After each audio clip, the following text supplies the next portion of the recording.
Hey guys, Anthony, 4x4 Diesel. Just a really quick one. Been there, done that. Yeah, we've done it all before. Been doing it for years, but we're just going to do it again quickly. The MAP filter. Some people are not sure what it is, what it does, and why it needs to be replaced or not. So here we go with a quick one. These little grey things is what we call the MAP filter. We can call it whatever we like, but description by Toyota is filter. It's just called a filter on the tag.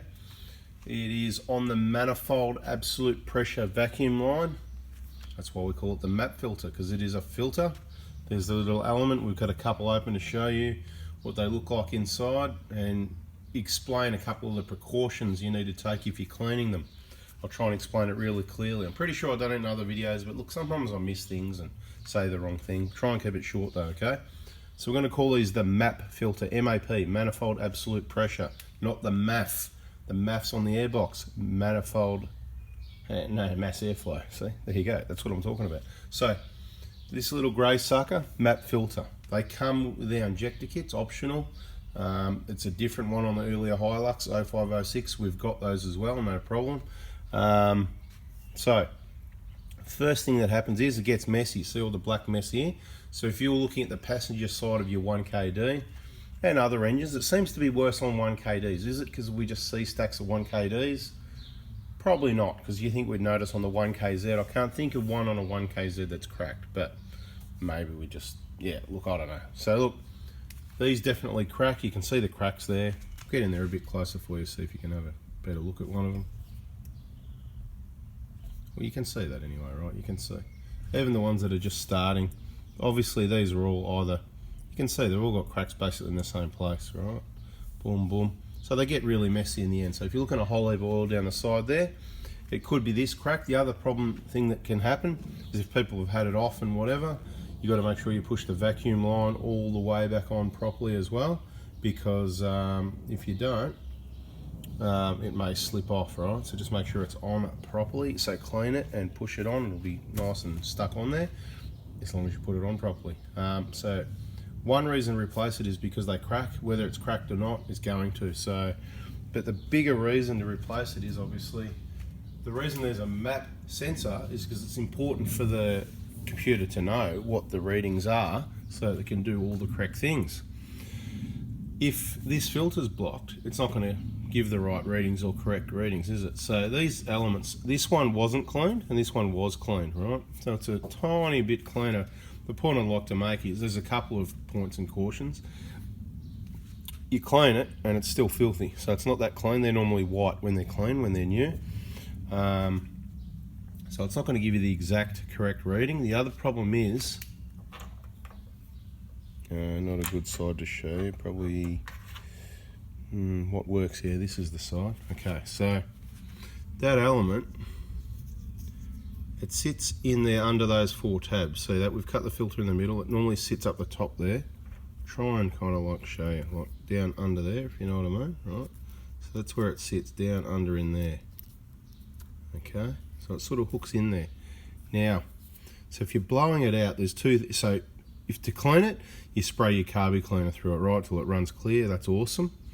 Now, if you were to blow it dry and you were to blow it from the black side through, there's a chance you would blow that the middle of that filter, right, out of place, and it's going to kind of like bend like that, you know, both ways. It'll come out of place and it'll come this way, right, because there's so much pressure, the air not getting through that little filter, and the air, of course, is coming out of the compressed air line, air hose, whatever. It's got to go somewhere, so it's going to push that right up the guts here, and it's going to get jammed up the guts. Now, I'm not saying it's okay to blow it the other way either, but you're probably better off to blow in the grey end, because it's probably only going to push against that flat area there.